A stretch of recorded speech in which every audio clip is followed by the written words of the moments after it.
Hi, welcome back to 10 Minute Strategy. This is Peter Propp, and I am here with Connor French. He's the CFO of Indego-Africa, which is at Indego-Africa.com. It is a very cool site, and we'll get into what it's all about. You'll hear through the history right now, which is what I want to ask Connor about. Connor, why don't you take us through the history of Indego-Africa and how you got involved? For sure. Indego-Africa, it was sort of born in some of our founder, Matt Mitro's experiences in his childhood growing up in Africa. His father was an executive with Chevron, and so they had spent some considerable time in Angola and in Nigeria. And Matt had always appreciated sort of the entrepreneurial spirit of the communities around him. And so when he was leaving his law firm to, he spent 3 years at a corporate law firm in DC. When he was leaving that law firm to start Indego-Africa, he wanted to sort of capture some of that entrepreneurial spirit and translate it into long-term empowerment for those women. Matt and his dad actually traveled through several countries in Africa to decide where to begin implementing the model that they'd sort of built, and Rwanda proved a very user-friendly commercial and legal framework in which, I don't know how much folks know about Rwanda right now, but it's a pretty incredible place to do business. It's sort of virtually corruption-free by continent standards, and so one of the sort of pillars of Indego, which I'm very proud of and I think carry the torch of, is that rather than just trying to fundraise a bunch of money and figure out how to deploy it, the focus has always been on building world-class infrastructure and effective systems first, so that once we did turn and scale up, that we would know that the money was being used in a cost-effective and pragmatic way. Matt's college roommate, actually, and very good friend, Ben Stone, who's also a corporate lawyer by trade, brought Indego-Africa on as a pro bono client at a law firm called Orrick. And after about a year of that relationship, he began to work at Indego full-time as well. And Orrick is actually who donates our office space and has supported Ben in that decision. As far as my own personal background, I came from a rival law firm. Yes, you heard it right, 3 corporate attorneys running a social enterprise, which probably irks some people that were too cautious or overly risk averse. But it was sort of a natural fit for me, having a leverage finance background at a law firm called Latham & Watkins, and really taking a skill set that I'd used in terms of engaging in highly complex transactions, and then also taking sort of the client orientation and client first approach and taking that into the nonprofit sphere, and then specifically into social enterprise, made for a very good and sort of business-minded team. Great. So I know one of the things that you have focused on is really making sure your model is predictable and manageable over time, and you have the added challenge beyond a typical corporation is you want to make sure that you've got a measurable impact on the people who are producing the product. So talk about the way you measure social impact. For sure, and just as a sort of lens to view this, what's always difficult is that all the time you spend measuring social impact sort of takes away both resources and time away from implementation of your program. So it's always a delicate balance. We believe strongly, we probably conduct more comprehensive social impact assessments than a lot of other entities in our space, and we try to look at both qualitative and quantitative metrics. We want to look beyond something like just how much more income the women are making, although that is sort of a centerpiece. But we want to see children in schools, the ability of them to take, but then also to look at their satisfaction with life, which can be tricky in terms of getting those types of answers.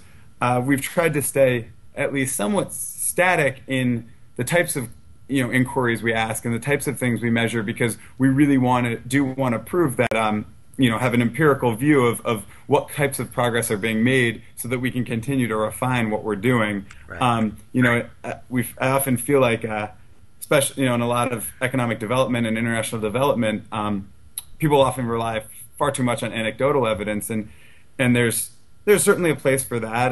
There's very emotionally compelling stories that need to be told, but we also think that that has to have an underpinning that is very much based in statistics about what types of improvements you're making in the community.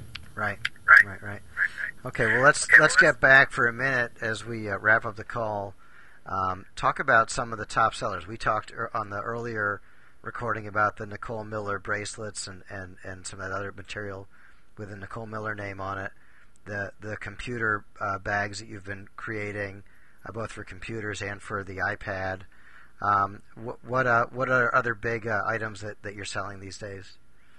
Well, we just moved, and the sort of catalyst for the knitwear collection, which we just sort of launched, was our partnership with Anthropology, and I believe that we'll probably continue to explore those avenues. We also at the same time, worked with the Ingenzi Knit Union, who produced those scarves, on a series of other scarves that have been selling very well, and I think that that's a unique place. There isn't a lot of knitwear coming out of East Africa, and it's been selling very well, and it's sort of opening almost like a new craft market for artisans in East Africa.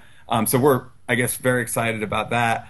And then in terms of some of the traditional products, like the plateau baskets in very different designs, have taken cool turns. I mean, some of the newer designs are selling very, very well, but also we've, in a couple of instances, had, for instance, a company come and design a specific type of basket for themselves. And again, getting back to sort of our ability to customize products for people and connect them to a very cool producer community and have a social impact when they're customizing their product. Right. So are you open to people who have a design idea to come to you and say, can you get this thing made? Oh, absolutely. And I think that we're probably going to see more and more, we hope to see more and more retailers who realize they can still make a profit, they can have an unbelievable, verifiable social impact, and make a very cool product with us. And I think that we're open to those ideas, and I think we've just scratched the surface of our potential in that area. So how does that engagement begin? Do you just take calls all day long from retailers and designers, or Well, unfortunately, the leverage kind of works the opposite. We go in and pitch them. Uh-huh. But we show them a lookbook of things that we're capable of, materials that that our artisans are able to work with, and sort of collaborate on different design ideas. Sometimes it'll be a design that we have that we'll pitch to a retailer, and they'll say, this looks like a style of something we would like to sell. Other times, with Nicole Miller or Anthropology, it was actually a design that sort of grew organically with them or with the retailer. So it can take different shapes, but certainly we're open to people's design ideas in terms of working with us. That's interesting. I could see a whole generation of designers, who can use stuff that in the materials that you guys have access to, and ideas coming in your way, sort of like an offshoot of an Etsy or something like that, which sells a lot of artisanal type products, right? Right. It could be really cool. All right, great. Well, I think that gets us up to 9 minutes, and I like to wrap it up early.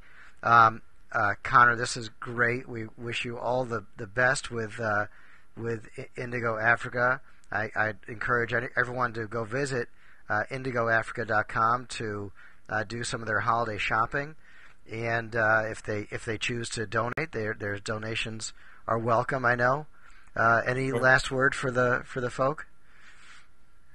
I encourage you to look. I think that you'll relish the exposure both to what we're trying to do in changing the conversation among nonprofits and fair trade retail and the development industry as a whole. And then also you'll enjoy just meeting our artisan partners, which you can do through multimedia and photographs on our website. Excellent. Well, thank you very much, Connor. I appreciate it. Check out Indego-Africa.com for 10 Minute Strategy. My name is Peter Propp. Thank you. Thanks, Peter.